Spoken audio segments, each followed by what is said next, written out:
ভাই সবাই কেমন আছো? আশা করি সবাই শীতকালে ভালোই আছো। তো আজকে সরস্বতী পুজো উপলক্ষে আজকে 2 দিন হচ্ছে সরস্বতী পুজো। তো সরস্বতী পুজোয় মাছ চলে এসছে, মাছ ধরে রাস্তাটা দিকে বুঝতে পারছো। তো এদিকে আমি আছি, দাদা এদিকে আমার অ্যাসিস্ট্যান্ট মানে ড্রাইভার।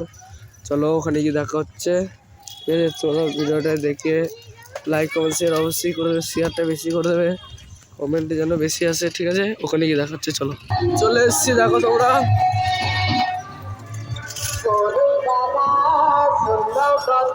2:06 আছে বিষ্ণুর। দাদা ভালোবাসি